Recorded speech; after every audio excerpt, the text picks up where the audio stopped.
Hi, I'm Elliot with the Forest Effect. We've got a new song coming out called Mosaic Tiles, and it starts like this. I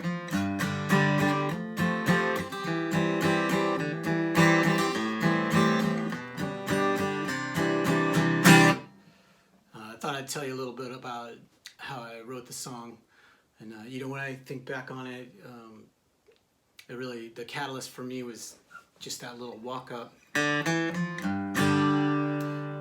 which then led to some open chords. And, it sounded good on acoustic, and not all of our songs do sound good on acoustic. It can be a good sign, that you're writing a good song if it sounds good with just you playing simple acoustic guitar and singing along, or maybe acoustic piano and singing along. So, I went with that, and I kind of came up with a response to that.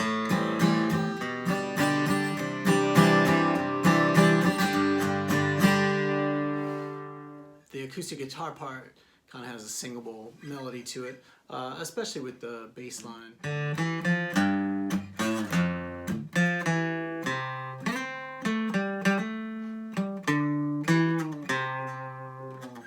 Initially, I had a busier rhythm to it. It went something like this at first.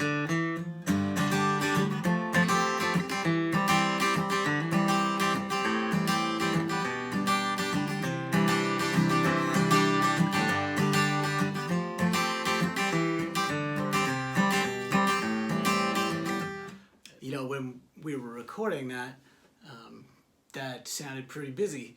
A lot of pick noise coming through the mic, and just realizing that was going to be quite a bit of information coming from one instrument. So Ben and I worked on that, and pared it down, and kind of made it a little more Jeff Lynne, Tom Petty. So it's just.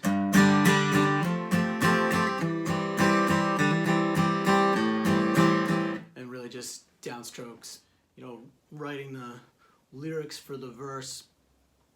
I think it had a natural call and response to it, so I tried to maintain that, where one line was kind of answering the next line. And then when it came to the chorus, that little walk-up again kind of led me to a D and to a D minor. First, that chorus was really just D minor. Maybe it had a C in there at some point, I can't remember, down to C and back up again. But it was pretty much just D minor. But that was kind of boring. So I knew I needed to make a change there. Plus the melody that I was working on, the vocal melody, kind of demanded that there be some more chord changes there. So as I implemented those, it started to take shape and kind of sound like this.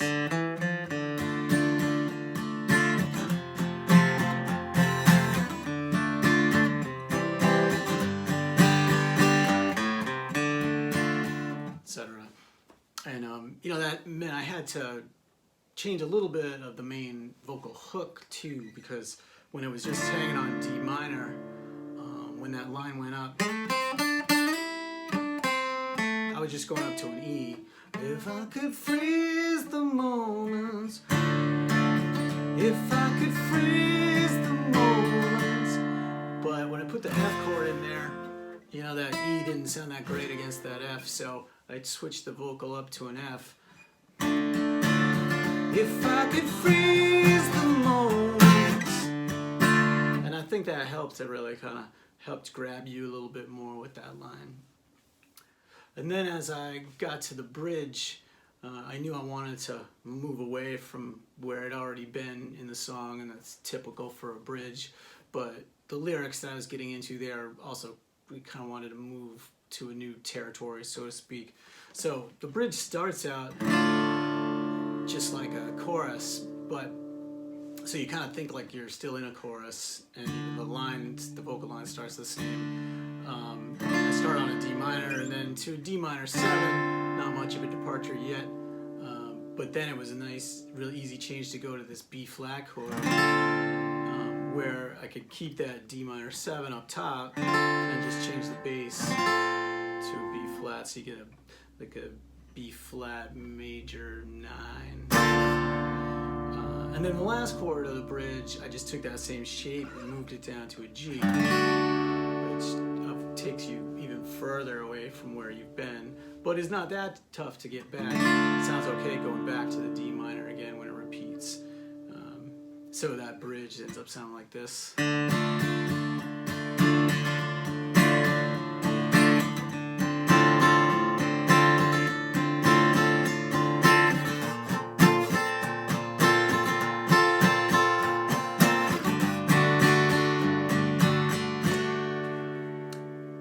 And then since the chorus also starts with that D minor, pretty easy transition back to the final and third chorus there.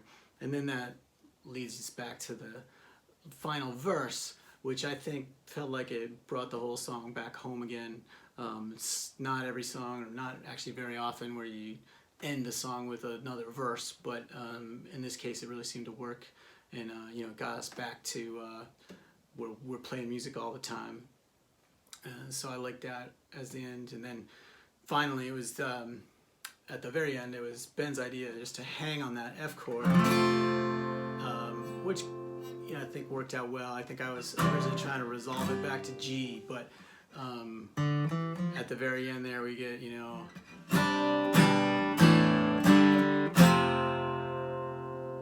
I think letting that F ring at the end there with the vocal harmonies kind of led to, or added to, the nostalgic feeling of the track. All right, thanks for watching.